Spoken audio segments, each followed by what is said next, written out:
तो अपन चालू कर रहे हैं इंजीनियरिंग मैकेनिक्स। इंजीनियरिंग मैकेनिक्स के अंदर अपन ये 6 चीज़ें कवर करेंगे। पहले देखेंगे अपन वेक्टर अलजेब्रा, फिर देखेंगे ट्रस, फिर देखेंगे equilibrium, stable and unstable, neutral, फिर देखेंगे फ्रिक्शनल मैकेनिक्स और काइनेमेटिक्स ऑफ रिजिड बॉडी, साथ में देख लेंगे ये दोनों। फिर आएगा रोटेशन और प्योर रोलिंग, और फिर फाइनली कोलिजन के साथ ख़त्म कर देंगे अपन मैकेनिक्स का ये पोर्शन। तब मैकेनिक्स चालू करने से पहले एक बार मैकेनिक्स देख लेते हैं कि मैकेनिक्स है क्या। मैकेनिक्स है क्या? तो मैकेनिक्स है लोड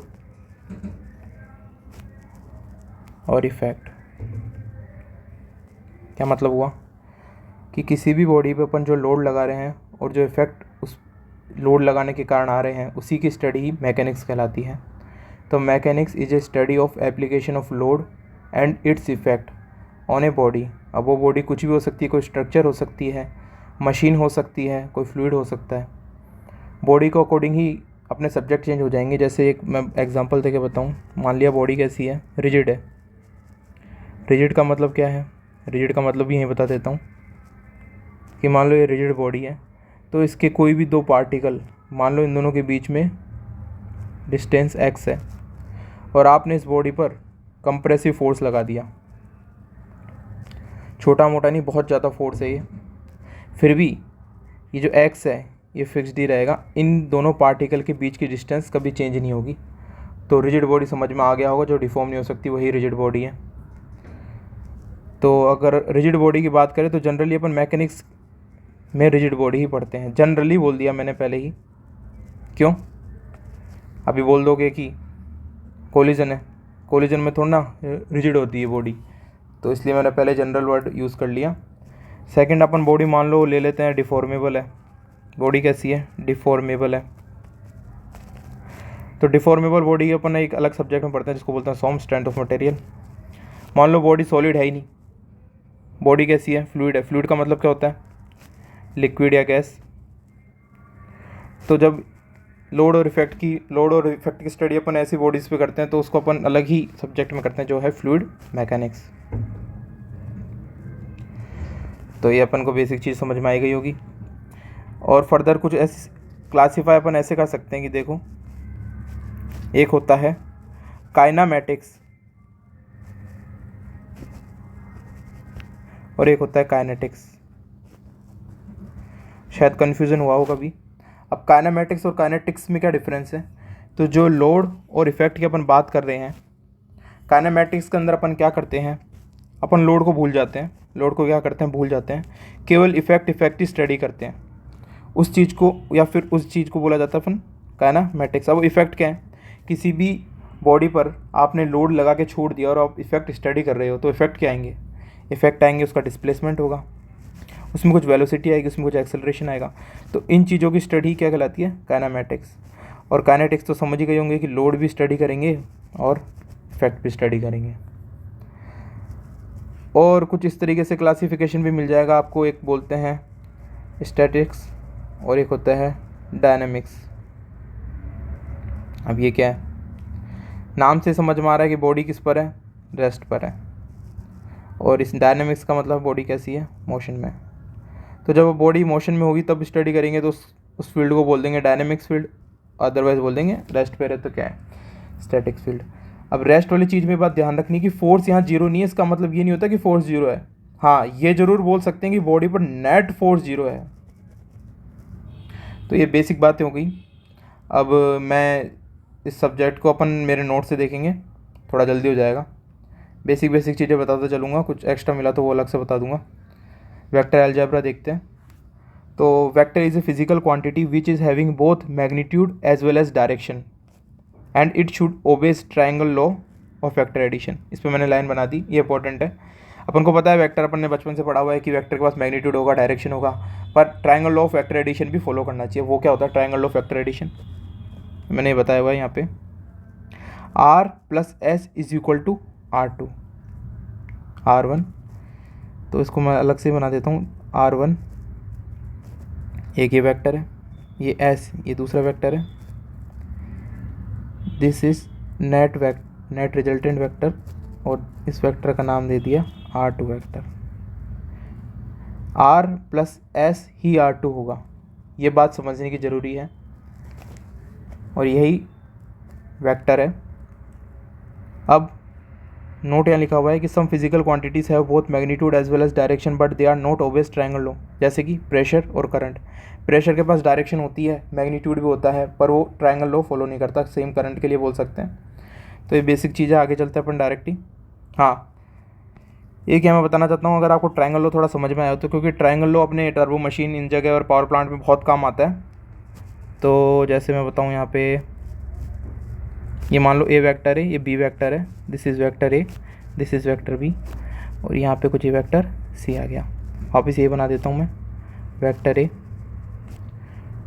वेक्टर बी, और ये वेक्टर सी आ गया।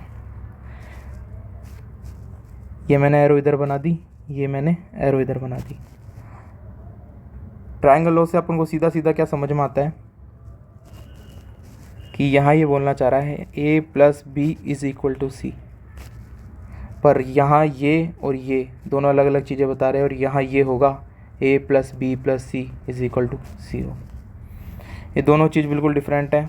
अगर आपको समझ में नहीं आई तो थोड़ी देर बाद समझ में आ जाएगी। आगे चलते हैं। ये वही बेसिक चीज़ है, टेल, हेड, मैग्नीट्यूड, ये बताने की जरूरत है नहीं। प्रेशर और करंट के बारे में बता दिया कि भाई प्रेशर के पास डायरेक्शन होती है, मैग्नीट्यूड भी होता है, पर ट्रायंगल फॉलो नहीं करता, सेम करंट के लिए भी है। एक बेसिक क्वेश्चन दिया है कि F1 F2 are applied on a body as shown in the figure below, determine the resultant force, magnitude and its direction. तो ये सिंपल क्वेश्चन है, इसको कई तरीक़े से किया जा सकता है। इसमें मैंने क्या किया, ये F1 जो फोर्स था, F1 ये रहा, F2 ये रहा, इसका रिजल्टेंट कुछ आएगा इस तरीके से। F1 के कंपोनेंट कर लिए एक्स और वाई डायरेक्शन में, F2 के कर लिए एक्स और वाई डायरेक्शन में, और इनको वेक्टर फॉर्म में लिख दिया, सिंपल वेक्टर एडिशन कर दिया, रिजल्टेंट निकाल लिया, और डायरेक्शन पूछी थी तो ये अल्फ़ा हो जाएगा यहाँ से। ये मैंने अलग से बना दिया अल्फ़ा टोटल करके, और ये लगा के सॉल्व कर दिया। अब अगली जो मेन चीज़ आती है, इसमें अपन लॉज ऑफ वेक्टर, दो लॉ देखेंगे। एक तो ट्रायंगल लॉ तो बता ही दिया, अब एक पॉलीगन लॉ देखेंगे और एक अपन पैरेललोग्राम देखेंगे। पॉलीगन लॉ क्या है यहीं से बता देता हूँ, यहीं से बता देता हूँ। देखो, ये ए वेक्टर है, ये बी वेक्टर है, ठीक है। आर ऐसा हो तो ये अपन चीज़ लिख सकते हैं, R1 is equal to A plus B, सही बात है। R2 है, R2, ये R2 है, R1 plus C is equal to R2, triangle law ये बोलता है। R2 क्या है, R1 प्लस सी। R1 अपन ने देखा था क्या है, ए प्लस बी, तो A plus B plus C is equal to R2, A plus B plus C is equal to R2, सही बात है। तो सिमिलरली R3 के लिए अपन ये नहीं लिख सकते कि A plus B plus C plus D is R3, लिख सकते हैं, बिल्कुल लिख सकते हैं। R4 के लिए भी ये है R4, ये है R4, हाँ। R4 के लिए अपन क्या लिखेंगे, A plus B plus C plus D plus E, बिल्कुल सही है, कोई गलती नहीं है। अब क्या बोला मैंने, एक दूसरा वेक्टर लिया जो जस्ट R4 के मैग्नीट्यूड के बराबर है, पर डायरेक्शन उसकी जस्ट अपोजिट है। तो R4 क्या है, माइनस एफ के बराबर है। तो R4 को जैसे ही, या फिर ये चीज़ अपन इस इक्वेशन में पुट करेंगे तो अपन को क्या मिल जाएगा, A plus B plus C plus D plus F is equal to 0, और यही है पॉलीगन लॉ, और कुछ भी नहीं है। कि पॉलीगन के अंदर आने वाले सभी वेक्टर का सम क्या आएगा, 0 आएगा। अब पैरेललोग्राम देख लेते हैं, अपन ने देखा होगा, कुछ भी नहीं है। ये अपना F1 वेक्टर था और ये अपना F2 वेक्टर था, इन दोनों के बीच में एंगल कितना है, थीटा है। इसी F2 को अपन यहाँ शिफ्ट कर देते हैं, पैरेलल शिफ्ट कर दिया F1 को, ये F1 हो गया। और अपन को पता है F1 और F2 के बीच में एंगल कितना है, थीटा है। और ये कहीं आएगा एक रिजल्टेंट जो डायगोनल हो जाएगा इस पैरेललोग्राम का, FR। तो FR को अपन क्या लिख सकते हैं, तो F2 के दो कंपोनेंट के, वर्टिकल कंपोनेंट जो कि होगा F2 साइन थीटा, एक हॉरिजॉन्टल कंपोनेंट कर दिया जो होगा F2 cos थीटा। ये अपन को पता है ये कितना है, F1 है। तो F और ये क्या बन गया, ये एक ट्रायंगल बन गया बड़ा। इस ट्रायंगल को देखो, यहाँ पे अपन पाइथागोरस लगा के लिख सकते हैं FR इजिकल टू इसका स्क्वायर जो कि लिख दिया प्लस इसका स्क्वायर जो कि लिख दिया अंडर रूट, और इससे रिजल्टेंट जो फॉर्मूला फाइनली निकल के आता है इसको सॉल्व करोगे तो ये निकल के आएगा F1 square plus F2 square plus 2F1 F2 cos theta. याद करने वाला होता है। और अपन को पता है tan अल्फ़ा होराइजन से रिजल्टेंट का जो, या फिर F1 से रिजल्टेंट का जो एंगल है अल्फ़ा है, tan अल्फ़ा बराबर क्या होगा, perpendicular upon base F2 sin theta, और बेस का F1 plus F2 cos theta. ये सिंपल है, पैरेललोग्राम लोग यहाँ पे कंप्लीट हो जाता है। उसके बाद एक क्वेश्चन दिया हुआ है क्या, कि when two vector forces mutually at right angle and then their resultant is 10 kilo newton. बोल रहा है कि राइट एंगल पे है तो उनका रिजल्टेंट कितना आ रहा है, 90, सॉरी राइट एंगल पर है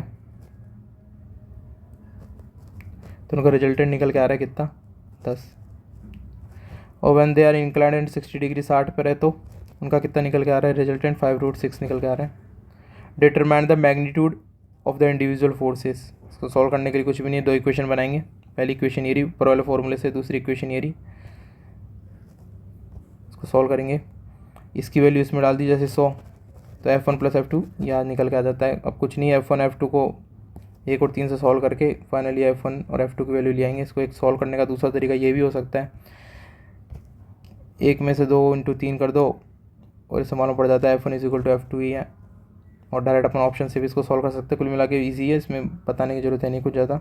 वेक्टर मल्टीप्लिकेशन में दो चीज़ आती है, एक तो डॉट प्रोडक्ट होता है और एक क्रॉस प्रोडक्ट होता है, अपन को पहले पढ़ा हुआ है और बता देता हूँ मैं। कोई दो वेक्टर है, ए वेक्टर और बी वेक्टर, इनका डॉट प्रोडक्ट होता है AB cos थीटा, याद कर लो AB cos थीटा होता है। ये स्केलर क्वांटिटी होती है, बात पता होनी चाहिए, ये काम करता है इसमें। A dot B equal to B dot, ये होगा ही होगा। अब ये बताया क्यों गया है, क्योंकि मैकेनिक्स की एक चीज़ से रिलेट करता है जो कि है वर्क डन। वर्क डन होता है F डॉट S, इसको अपन लिखेंगे FS cos थीटा। नीचे से एग्जांपल में बताया गया है कि आपने फोर्स लगाया कि इंक्लाइंड 30 डिग्री एंगल पे, तो एक कॉस कंपोनेंट आएगा, एक साइन कंपोनेंट आएगा। वेक्टर कुछ इस तरीके से जो वर्क डन निकल के देगा, मान लो ये 3 मीटर मूव किया तो वर्क डन जो निकल के आएगा वो कॉस कंपोनेंट की वजह से आएगा, साइन कंपोनेंट वर्क डन में कोई रोल प्ले नहीं करेगा। ये डॉट प्रोडक्ट होता है। क्रॉस प्रोडक्ट क्या है बता ही देते हैं। A और B का क्रॉस प्रोडक्ट होता है AB sine theta. N cap कुछ नहीं, डायरेक्शन शो करता है। इसकी direction right hand thumb rule से बताते हैं। A और B वेक्टर जिस प्लेन में है, अपनी उंगलियों को A की साइड लो और B की तरफ घुमाओ, अंगूठा या थंब जिस डायरेक्शन में आपको शो कर रहा है जो परपेंडिकुलर होगी उस प्लेन से, ये प्लेन है AB एक प्लेन में है और उसके जस्ट परपेंडिकुलर डायरेक्शन में C वेक्टर, और ये अपन को क्या डायरेक्शन दे रहा है, एन कैप की डायरेक्शन दे रहा है। और यही the direction of the cross product always perpendicular to the plane which contains both A और B vector and this direction is given by right hand thumb rule. ये अपन को पता ही है, I cap into I cap ये सब हो जाएगा, कुछ जानने की जरूरत है नहीं। मेन है ये A क्रॉस B कभी B क्रॉस A के बराबर नहीं होता, यहाँ पर इनके मैग्नीट्यूड बराबर होते हैं। बेसिक क्वेश्चन है, कुछ भी नहीं। हाँ, ये मैकेनिक्स की किसी से रिलेट करता है, वो है मोमेंट या टॉर्क जो कि R क्रॉस F होता है। तो ये वेक्टर बेसिक था, इसमें कुछ भी नहीं था, ये तो चीज़ें बस थोड़ी सी रिवाइज करा दी। अब नेक्स्ट आ गया अपन अगला टॉपिक जो कि ट्रस है। ट्रस ये शायद नहीं, ट्रस से पहले थोड़ी बहुत ये कपल वपल थोड़ा बताएंगे, कपल ये क्या है इसमें, और फिर उसके बाद ट्रस चालू करेंगे, लामिस थ्योरम ये वो, ठीक है। तो अभी के लिए इतना रखते हैं, बाकी नेक्स्ट वीडियो में।